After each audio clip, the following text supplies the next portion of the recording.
welcome to our first episode for the Environment Matters for the year 2022. I want to take this time to wish you and your families a happy new year. May the year 2022 bring you happiness, prosperity, and nothing but the best wishes and good health. As the year has started for 2021, we did a reflection on the work that the Environmental Protection Agency had in store for you. That's no different for the year 2022. But we will reflect on all the things that would have happened for the year 2021 with regards to what we would have brought to you. So we thank you. We thank you for joining us, and we thank you for your continuous support throughout the year.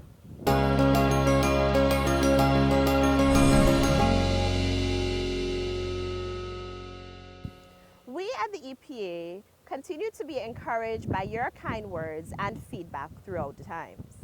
For this episode, we will be chatting with some of our senior officers here at the EPA just to find out a little bit about all the changes and developments that we have gone through. To kickstart our conversation, we will be talking with the Deputy Executive Director, Ms. Sharifa Razak, who will be telling us a little bit about all the institutional developments that has happened for the year 2021.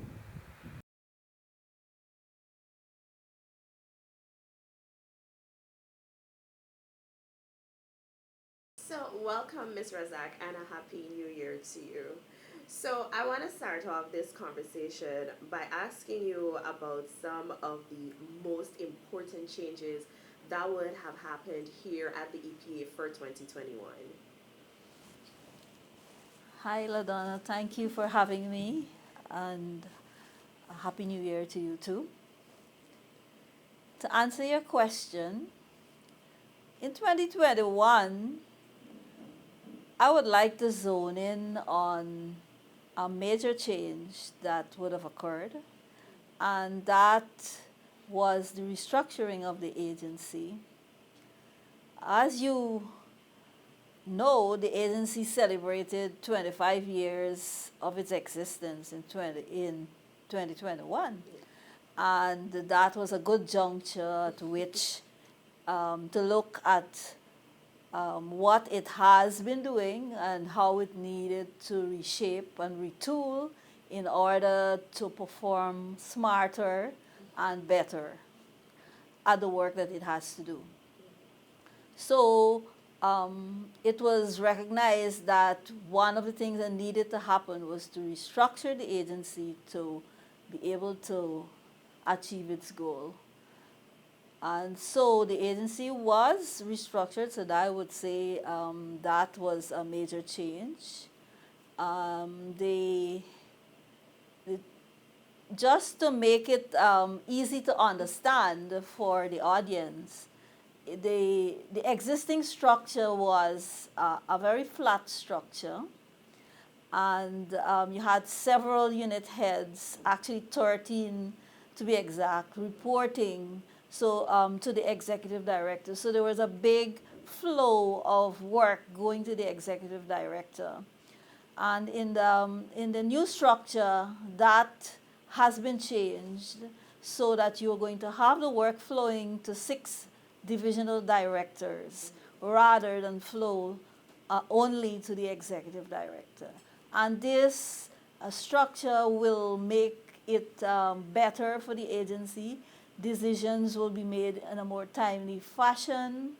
There will be greater and higher level input because the directors will have to be qualified at a certain level, have certain experience, a range, years of experience. And so what they're going to be bringing to the new structure will be new and higher level inputs and guidance to the work of the agency. So also another change that occurred was the greater focus on complaints, on addressing complaints. And that was thought about as well in the structure, where a whole division was dedicated towards, or is dedicated towards, the address of complaints and emergency response. Complaints come into the agency regularly at a steady pace, and it need to be investigated and to be addressed. And recognizing this, the focus is placed on that in the new structure. As well, things are changing there in the society, and the agency, recognizing this, realizes that it has to strengthen its capacity to monitor and to keep its fingers on what's happening in terms of the environment. And hence, it has decided to put a great focus on its monitoring capability and its capacity to be able to do that. And also that was taken into consideration in the structure by dedicating a full division to technical services. So that, in a nutshell, are some of the major changes that would have occurred. Okay, great. So you made mention a lot with regards to the restructuring based on the fact of the agency's mandate, and more so being efficient and effective with the work. So with the restructuring of the agency, the addition of the new complaints department, and the strengthening of our technical services department, were there like main reasons behind those changes? I know the complaints section, we were receiving a number of complaints over time, and the focus wasn't more so corely on complaints. Our focus was a little bit more on the authorization and the enforcement aspect. So was that the reason behind the drive to develop a completely new department, more so? Well, I would say you're correct. Yes, so the agency has several responsibilities, one of which is authorizations of new projects. And there is an increasing number of new projects that are applying for authorization, and therefore a lot of attention is put on authorization. And so therefore you could get sidetracked by focusing on authorization, because developers want to become authorized and they want to get their business going. But at the same time, complaints do come in as well. And then I know we are going to talk about it possibly later, but with the situation of actually going out there to investigate complaints, we have had to slow down a bit on that because of the COVID situation. So what you saw was more and more complaints still left to be investigated at the agency. And so we had to buckle up and to actually say, well, we have to address complaints frontally. And so that is what we did by setting up that unit.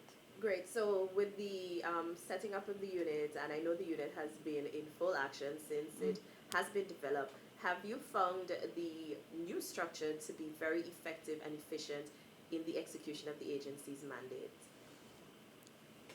Well, it is early days, but I would say if we are going to continue our discussion with complaints, yes, we are doing more in terms of complaints, and we are reaching out more to the local organs, the local government, and the regional democratic councils and neighborhood democratic councils, impressing upon them the need for us to work together to address complaints and for them to utilize all the tools that they have within their jurisdiction to be able to address complaints.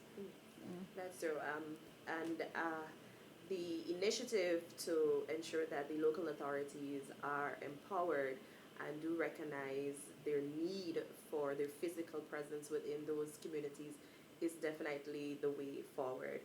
So with all these changes, definitely the agency is going to see a new intake of staff complement.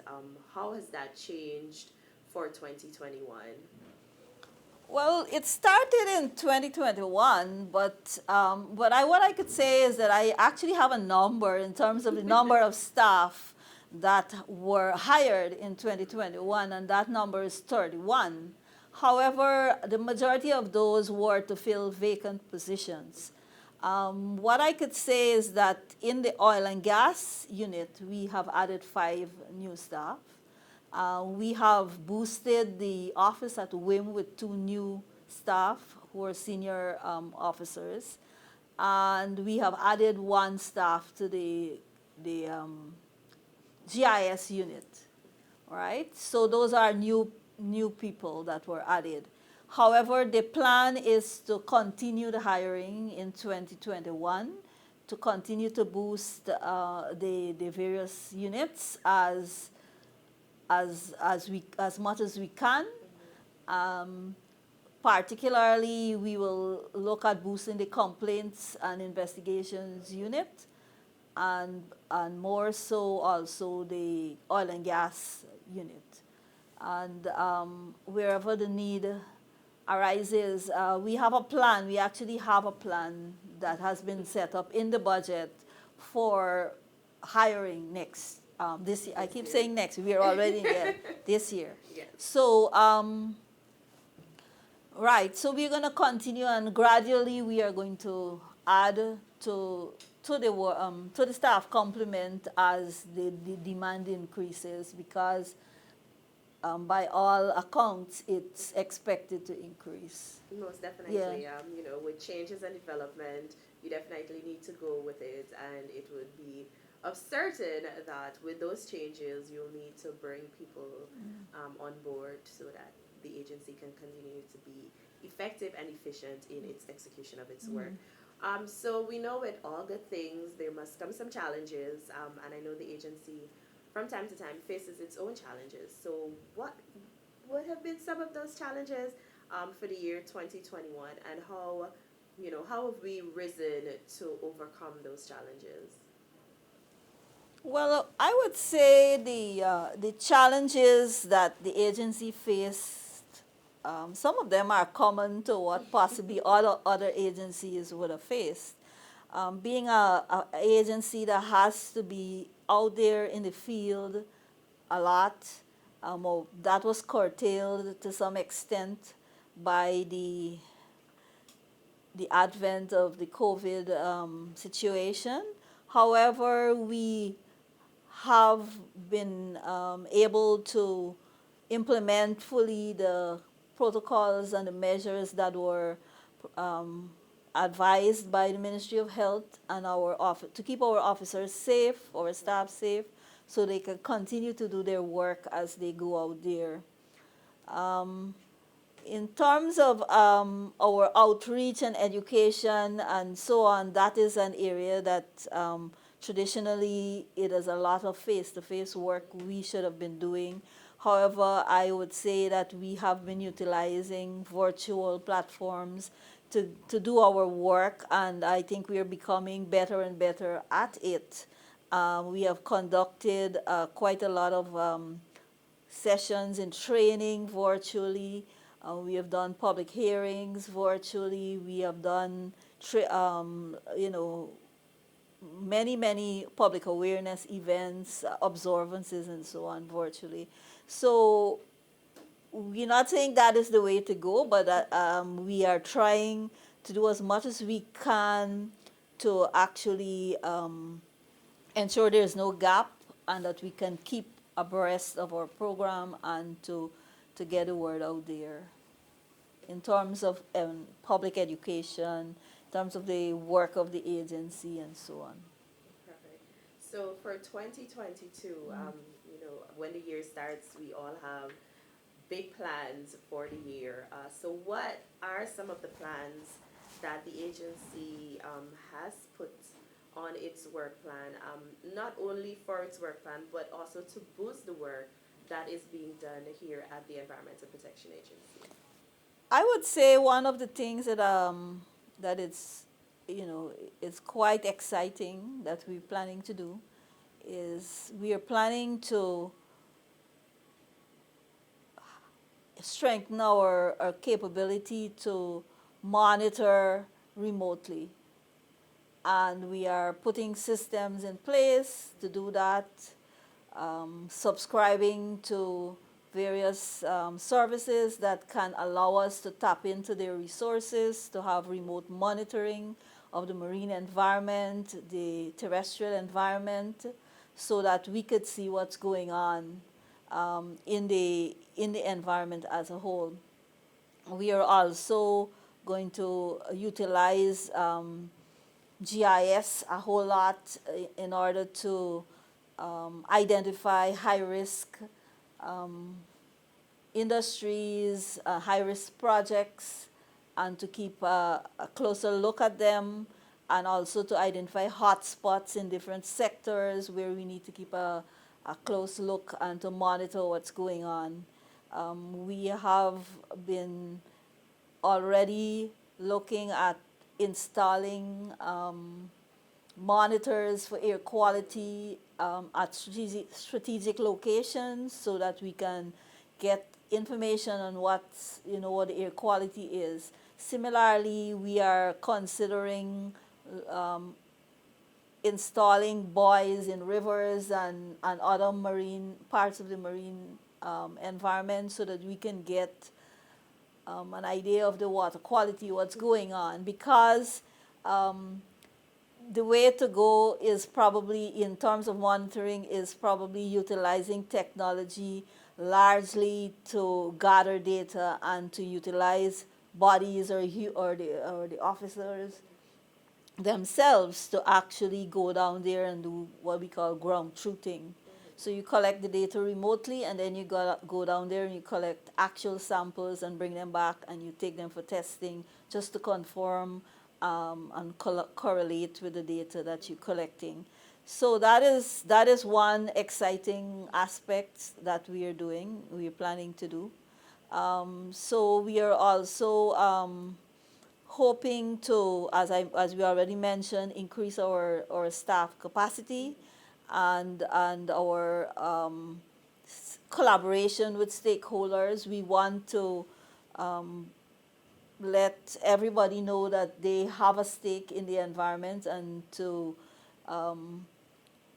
impress upon them that they can make a contribution. So therefore, we are going to work hard at strengthening up that as well. All right, thank you so much, Ms. Razak, for sitting and chatting with us and reflecting on the agency's work for 2021. Thank you very much.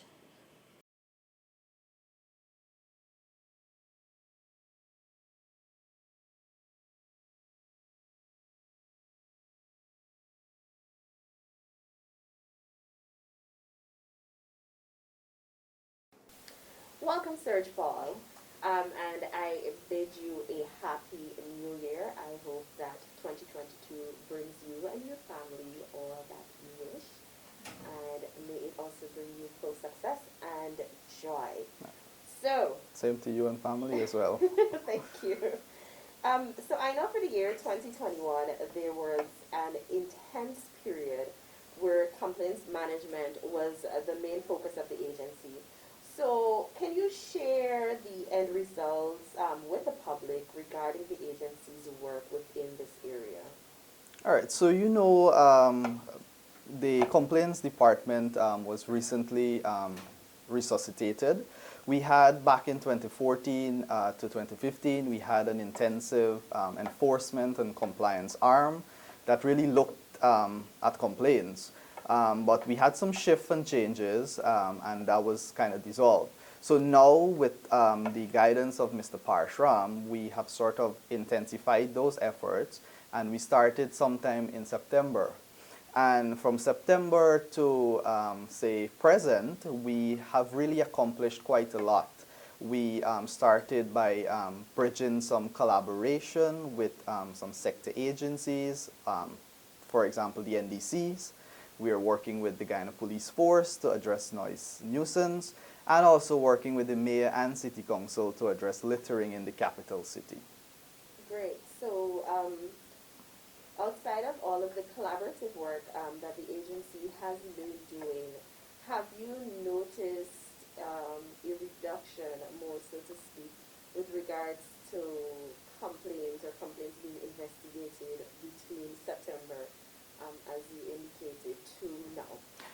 Yes, actually, definitely. We were working with a backlog of over 2,000 complaints, and we somewhat managed to bring that list down to a very manageable number, whereby we have our officers, we are doing daily checks, we are doing weekly checks with operators, and we're also scheduling trips with the NDCs so we can have, like, we try to share resources and try to maximize time.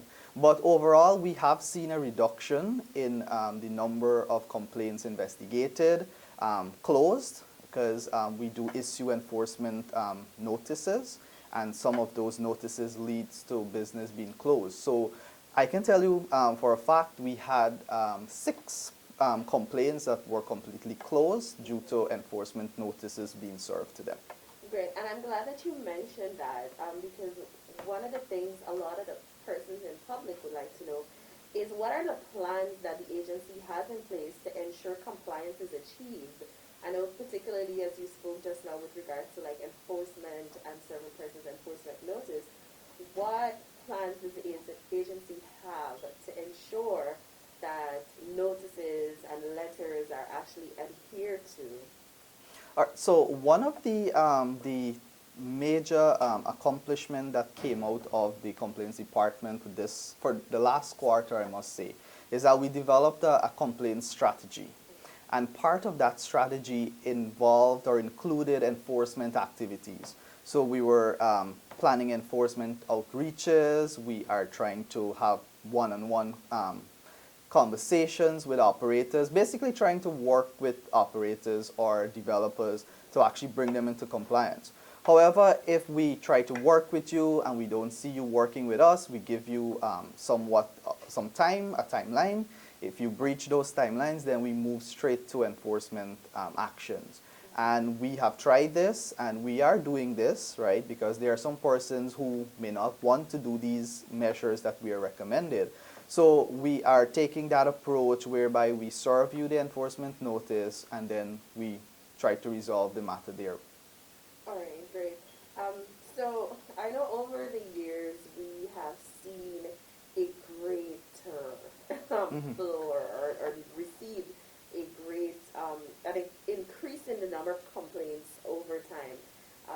So far, I know for the year 2021, we would have received probably close to 300 plus noise-related complaints, and that that's outside of the regular odor nuisance, dust nuisance.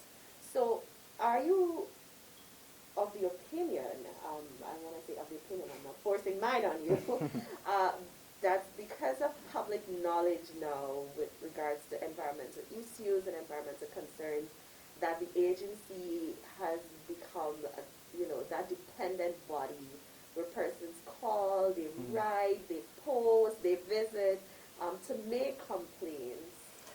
Definitely, definitely. I think persons are now becoming more aware of environmental issues.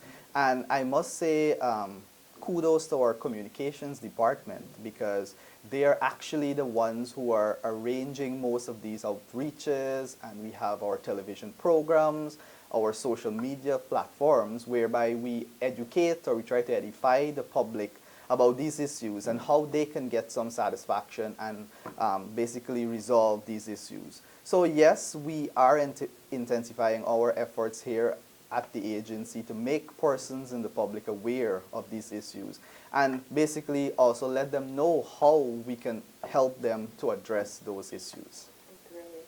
Okay, Search Paul, so I wish you and the complaints unit the very best for 2022. And I know the public is definitely going to be looking forward to seeing your presence within communities. And, for our listening audience, do not worry if you have a complaint with the agency. I am very sure that at some point in time, Search Paul and his team will definitely be able to make contact with you. Definitely we will. Thank you for having me. Thank you so much. That was a wrap.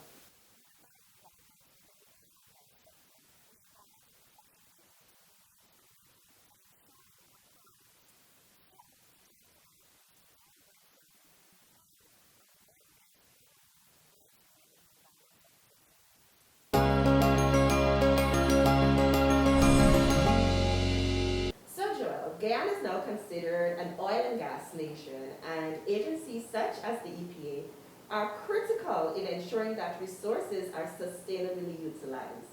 So what changes have been made within the agency to regulate the oil and gas sector?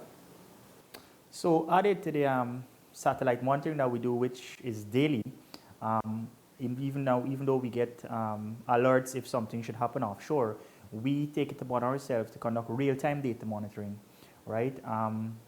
This is something that we're working on to bring completely full circle come by the end of this month, whereby the agency will have the ability to monitor real-time what's happening offshore in all production facilities. I'm talking about volume of gas being flared, quantity of produced water being discharged, the whole 9 yards. The agency will have live access to this. So added to our real-time monitoring, we also have self-monitoring reports whereby the oil and gas companies, EPGL, Repsol, CGX, Tulao, they submit self-monitoring reports that are required based on the environmental authorization that's issued to them. These reports are vetted by the various persons in the department, and we would provide a compliance monitoring checklist based on these reports. The oil and gas unit has been busy during 2021. I must say that. We have accomplished a lot, even though, as you mentioned, the pandemic and this sort of stuff. I would say one of the biggest things that we have accomplished would be the modification of the LISA 1 permit. That permit has allowed us to generate almost $1 billion Guyana in revenue for the agency because of payment of flaring fines and this sort of stuff. Added to that, the department has grown in number, which has definitely made our work a bit more efficient and more streamlined. Having these dedicated persons to look at specific parts of the operation is definitely a plus and definitely the way that we need to go. Thirdly, I would say this is not what we have accomplished, but what we hope to accomplish come 2022 is the real-time monitoring for offshore. This is something very new to the agency. I don't think anyone else in Guyana has real-time capabilities, and this is something that will definitely put the agency on par with the first world. Since Guyana started producing oil, the agency has taken the approach to establish an oil and gas department, which I'm the head. Initially, the department started off with about 3 persons, but over the past year, we have grown to 12 persons at the moment. Having such a large department allows agencies to focus on the specifics, right? There are persons that overlook water quality for both exploration and production. There are persons dedicated to monitoring waste management, air and climate change. There are persons that are specialized in the authorization process, biodiversity, and this sort of stuff. So with that inclusion of the new unit, or new department in the EPA, we have specialized persons dealing with specialized aspect of oil and gas. The pandemic, it has been a challenge. However, the agency has sought new ways to overcome these challenges. Even with the pandemic, let me just say, we were present offshore. I personally went offshore, did 2 weeks quarantine at the Marriott Hotel before going offshore on various occasions. So even during the pandemic, the agency was present offshore doing compliance monitoring. With that being said, we have tried to move now towards more remote monitoring given the offshore and we can't go due to the pandemic and this sort of stuff. We have moved towards compliance monitoring, real satellite data monitoring. The agency now has the ability to conduct real-time monitoring of the ships and this sort of stuff. We use satellite programs such as SkyTruth. So added to the satellite monitoring that we do, which is daily, even though we get alerts if something should happen offshore, we take it upon ourselves to conduct real-time data monitoring, right? This is something that we're working on to bring completely full circle come by the end of this month, whereby the agency will have the ability to monitor real-time what's happening offshore in all production facilities. I'm talking about volume of gas being flared, quantity of produced water being discharged, the whole 9 yards. The agency will have live access to this information. So added to our real-time monitoring, we also have self-monitoring reports whereby the oil and gas companies, EPGL, Repsol, CGX, Tulao, they submit self-monitoring reports that are required based on the environmental authorization that's issued to them. These reports are vetted by the various persons in the department, and we would provide a compliance monitoring checklist based on these reports. The oil and gas unit has been busy during 2021. I must say that. We have accomplished a lot, even though, as you mentioned, the pandemic and this sort of stuff. I would say one of the biggest things that we have accomplished would be the modification of the LISA 1 permit. That permit has allowed us to generate almost $1 billion Guyana dollars in revenue for the agency because of payment of flaring fines and this sort of stuff. Added to that, the department has grown in number, which has definitely made our work a bit more efficient and more streamlined. Having these dedicated persons to look at specific parts of the operation is definitely a plus and definitely the way that we need to go. Thirdly, I would say this is not what we have accomplished, but what we hope to accomplish come 2022 is the real-time monitoring for offshore. This is something very new to the agency. I don't think anyone else in Guyana has real-time capabilities, and this is something that will definitely put the agency on par with the first world. Are you involved in a business or thinking about starting one? Do you know there may be environmental impacts from business activities? According to the Environmental Protection Act of 1996, businesses such as gas stations, rice mills, large-scale agriculture and poultry farms, large-scale mining and forestry operations, hotels, and resorts must be authorized. Persons proposing any of these activities need to submit an application for environmental authorization to the EPA. At the Environmental Protection Agency, we believe that the environment is everybody's business. We can start caring for our planet by becoming more environmentally friendly in our everyday actions. Here's what you can do: dispose of waste in a garbage bin, clean our drains, yards, and carpets regularly, take a reusable shopping bag to the market, support local butchers and farmers to reduce packaged waste, plant a kitchen garden, trees and flowers, compost your organic waste, conserve water and electricity, carry a reusable water bottle. These little acts are good for your health and that of the environment. Remember, healthy people work better and achieve more, and together, small actions make a big difference.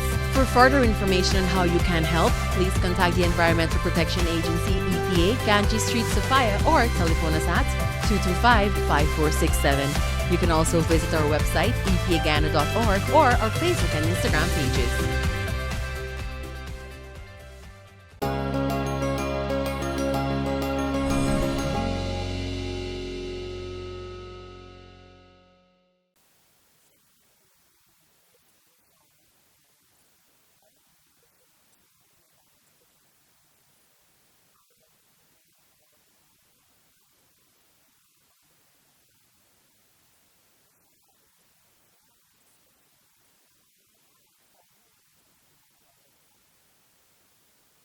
Thank you for having me, Ladonna.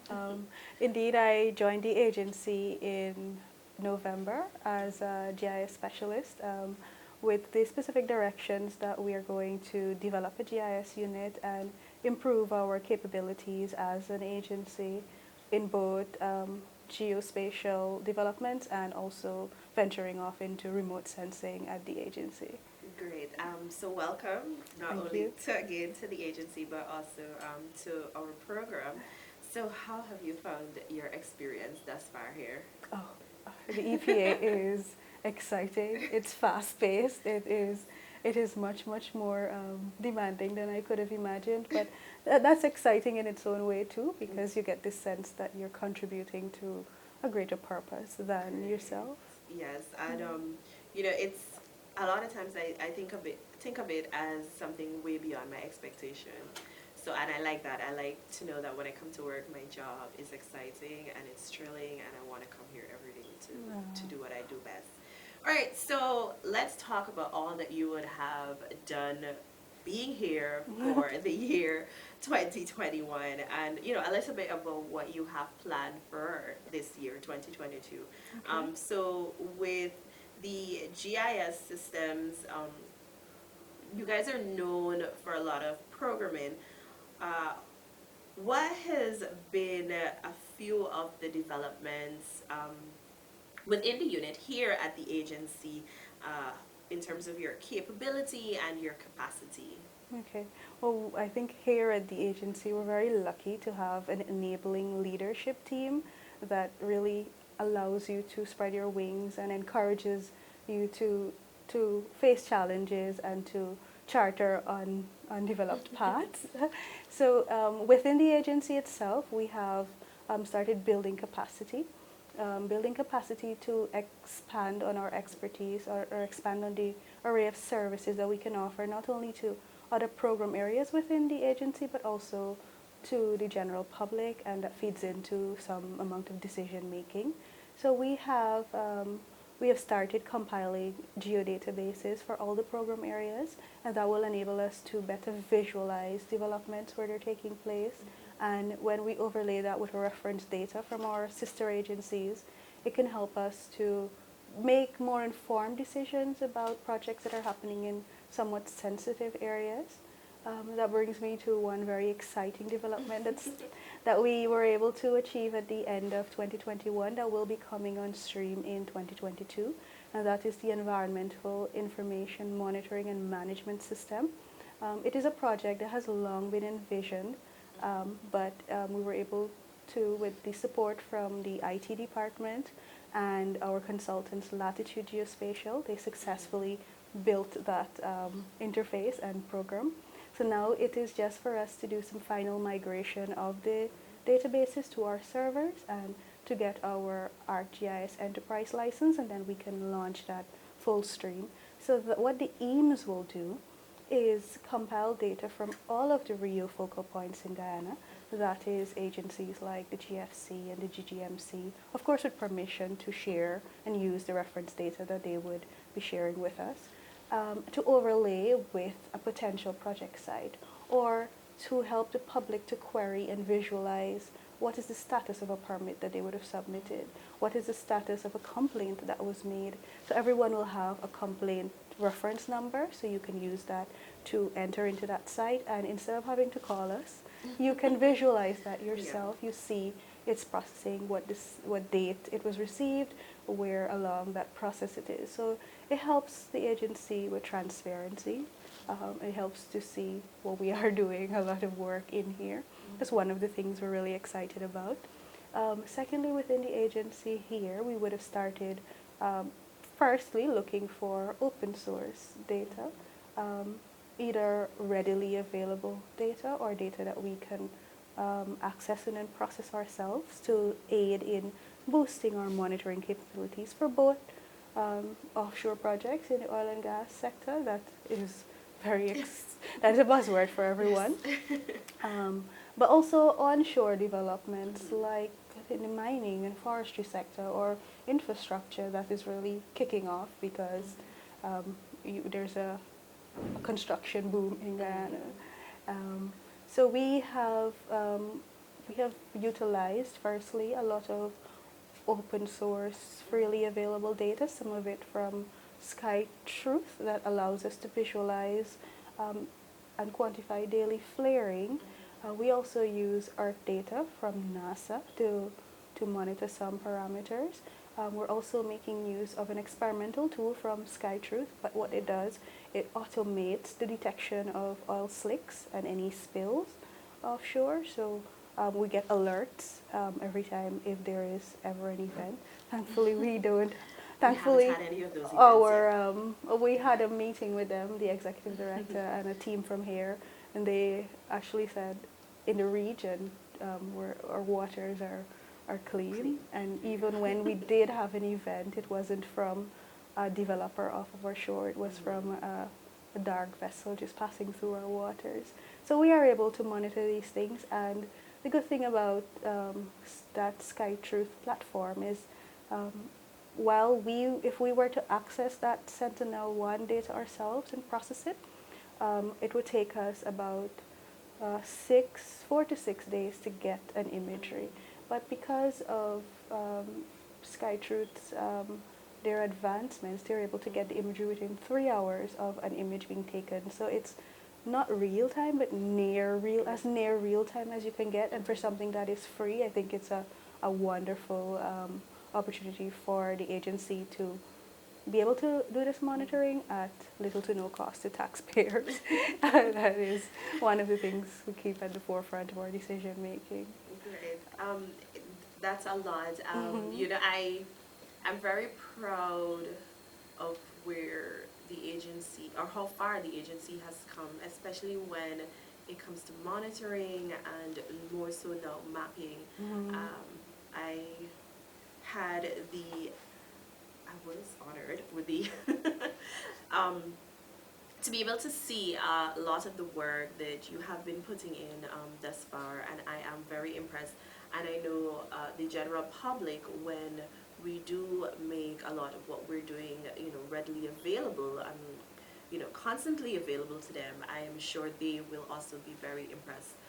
Not only impressed with the work that we're doing, but impressed to know that we have those capabilities right here at EPA, and we're able to, like you rightfully said, be able to monitor what's happening both on and offshore, not only the agency, but in collaboration with other sister agencies. Because we know Guyana is going places every day. There's new developments, and it is a very key that we here at EPA be able to monitor and be on top of those developments. And, you know, one of the specificness is to be able to see what is happening at any point in time.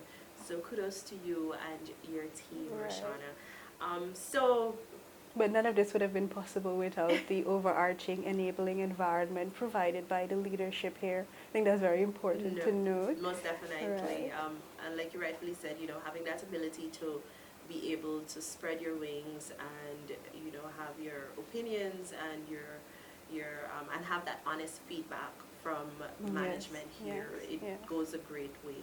So with all that you guys would have done for 2021, how much of that is going to be fed into 2022, and what are some of the other things the general public can look forward to, not only coming out from the GIS team, but also from the agency with regards to strengthening monitoring? Okay, thank you, Ladonna, for that. Well, for the 2 months for 2021 that I have been here, they're very fast-paced months, so we'll keep building on that momentum into 2022. Obviously, some of our projects have rolled over, but some of the very exciting things we're looking forward to doing in 2022 here are we have started engaging with, and it will soon probably become public once those agreements are finalized. We have, in collaboration with the Ministry of Natural Resources, engaged some commercial satellite imagery providers. Now, what is exciting about what they're able to do is, in addition to providing us near real-time access to imagery catalogs, we're also able to tell them we're interested in monitoring these particular areas, and we would like to get maybe a weekly or a daily report of what is happening here. So not only will they be providing a satellite imagery visual product to us, they will be providing some analysis-ready data. For example, they'll tell us if there has been a detection of something that is not water on the surface of the water. That can then be actionable within 24 hours. So that helps us. So even before something is formally reported, the agency could be ahead of it. And that adds to the proactive approach that the agency is sort of taking in monitoring our offshore and even onshore activities, because we find in a lot of the mining areas too, if you set those up as alert spots, we would be able to get an alert if the turbidity of that water changes, if there is unauthorized clearing or felling within an area. So you're able to say, these are the areas I'd like to monitor, and we're already working internally to identify those areas, and they're really the hotspots for development, both on and offshore. Additionally, the agency would have procured some air quality monitors, right? Then, and we're able to access that feed in real time, so you can see. And a lot of the air quality complaints that we get come from areas that we have those sawmills and rice mills in. So you're able to determine, and for the first time here, we were not able to validate the data submitted by developers. But now we're able to say, we're looking at this report from this developer, but does it match with what we're seeing, independently receiving? And I think that that is a step in the right direction for the agency, not just with the air quality, but we're able to do that with almost anything now that we have this access to almost near real-time satellite imagery. Most definitely. So that ability to independently verify what is submitted to us would put us on the front foot, you know, with our developers. Definitely in a better spot.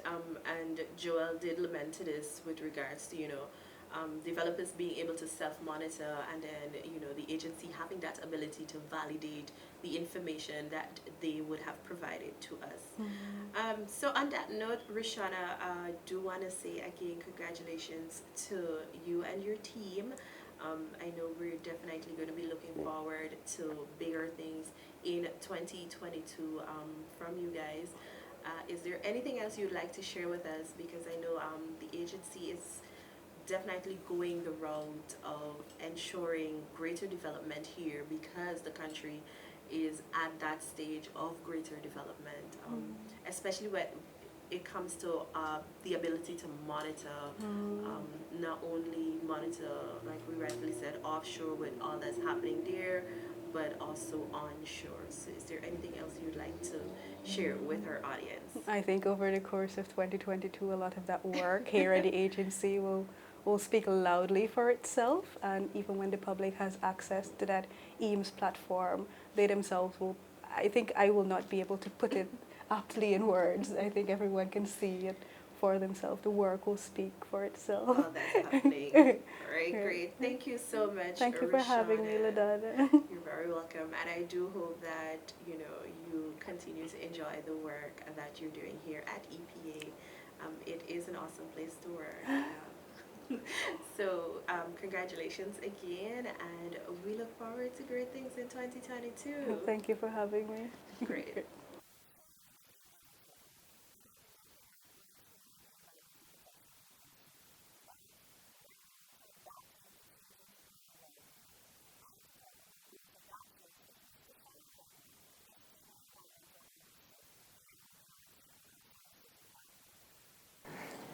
Welcome to Shauna, and a happy 2022 to both yourself, your family, and the team here at EPA. It's a pleasure to have you for our very first episode for the year 2022. With all the changes that has been happening, not only in Guyana, but here at the agency, I know the technical services has gone through a number of those changes themselves. So would you share with the public today a lot of the enhancements and developments that the technical services would have gone through, not only for the period 2021, but what is it that we can look forward to in 2022? Okay, thank you very much for the welcome, Ladonna. It's good to be here again at the beginning of 2022. I'd like to wish a very happy new year to our viewers, and I trust that the year is a very safe, healthy, and happy one for you. The environment still matters in 2022, right? And technical services, the EPA remains very cognizant of that. Over the last year, we have been working to streamline our work, capacity building where necessary, in the procurement of equipment for environmental monitoring, and just engaging the public at large, right? So within technical services, we have several units, if you want to put it that way. We address air, we address noise, we address radiation, we address water, and we address waste, hazardous waste specifically. So during 2021, those programs were further streamlined and they have been merged into water and hazardous waste. And then you have got air, noise, and radiation. It is hoped that with that we can have a core number of persons focusing their energies and time towards developing these specific areas. One of the good things about 2021 is that we were able to procure monitoring equipment. When it comes to environmental management, it's essential that we be able to measure, quantify, and detect air contaminants, be it in water, air, or noise exposure, radiation exposure. So 2021 saw the procurement of water quality equipment that can aid field data collection, air quality monitors, and we would have gotten air quality monitors for particulate matter in particular. And particulate matter, PM2.5 in particular, is one of concern for human health. The World Health Organization indicated that a number of persons, 9 out of 10 actually, do not breathe clean air. While that may not be our overall situation in Guyana, we know there are areas within country where persons are not necessarily breathing the best of air. So we got 2 sets of equipment basically. We got equipment from IQ Air through partnership with the Environmental Protection Agency, and those air quality sensors will be doing continuous real-time monitoring of ambient air. This is important because ambient air is what we breathe on a daily basis when we're outside. And there are persons who have sensitivities to air quality. Some persons are asthmatic, they have various other upper respiratory issues that may affect their ability to breathe. I remember a few years ago someone had called and they said they noticed a haze in the environment and they were concerned whether it was the Sahara dust phenomena impacting Guyana. With those real-time sensors, we will be able to detect the impact the Sahara dust is having on our local air quality. So we have gotten 5 sensors. One has already been mounted at our office here in Ganges Street, Sophia, and we have 4 others. Another one will be located in Region 4 on the east coast of Demerara. We plan to send one to Region 2, the other to Region 6 and 10. So cumulatively, we will be able to see what is taking place in country. And this is what you'll see.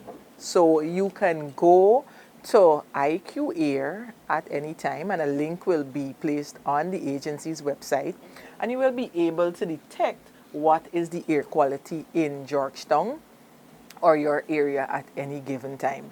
So today the AQI is very good. It's 37, right? And our PM 2.5, which is the air contaminant of concern, is detected as 9.1 micrograms per meter cubed, right? So this is the information the general public can access. They can, if they've got a child or an elderly person who they know has sensitivity towards air, they can now check on this website and see what the air quality is like. So we have over the years received complaints as well as it's our responsibility to monitor air quality. To support that, we would have procured the air quality monitors that will allow us now to go to specific areas and monitor some contaminants. So we now have the capability to monitor again particulate matter 2.5, SOx, NOx, and H2S, hydrogen sulfide, which is a gas of concern to human health when it's at high concentrations. So I think over the year, we have been working to ensure that the standards and the guidelines and the best available technologies are promoted technology and practices are promoted in the permits that we aid the other program areas in developing. So the program areas tend to consult us on guidance when it comes to the thematic areas I would have identified. So we conduct the research and we ensure that the information that we're supplying is current and in keeping with best practices. Radiation has been a hot topic for us this year. We had a number of projects that were aim to utilize radiation. It's a new, relatively new to persons, especially in the industrial setting. Radiation has been here for a while because it's utilized in our medical sector. However, industrial applications are growing now, especially with the oil and gas sector. We're aware that this is an area that definitely needs regulation, needs capacity, needs ability to measure as well. So the agency has been working strongly with the International Atomic Energy Agency to boost its capacity in that regard. So in 2021, under our national project, we would have benefited from the provision of radiation detection equipment. And we have some equipment that was procured late in the year and will be delivered in 2022. And it's not only the EPA that was able to benefit under that project that was implemented by the EPA. Other agencies in country will also be procuring equipment. So you have the first responder agencies such as the Fire Service and the Guyana Police Force who will also receive radiation detection equipment in the event of an emergency. We want to ensure that people and the environment are safeguarded. Our relationship with the Guyana Police Force is not only as it relates to radiation, but definitely our most pervasive and the environmental pollution that is on the top of most persons' list, the noise, right?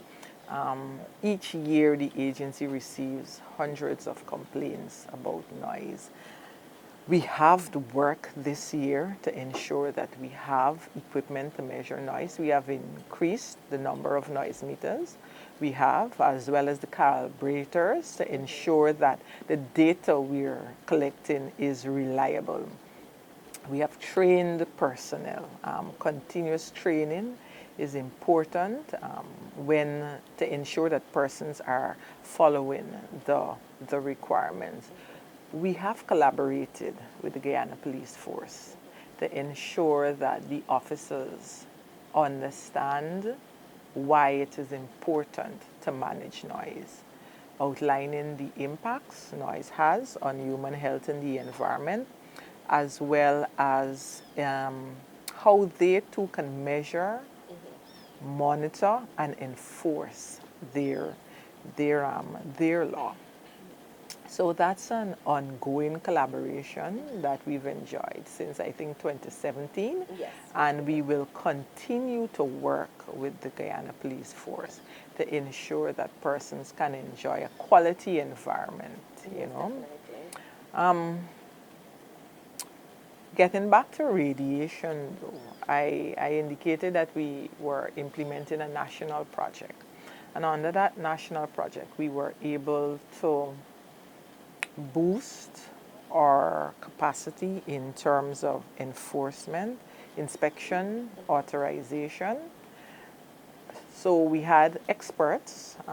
Given COVID, they were termed home-based assignments, but they would have worked closely with officers from the agency to understand the processes we have here and how they can be improved.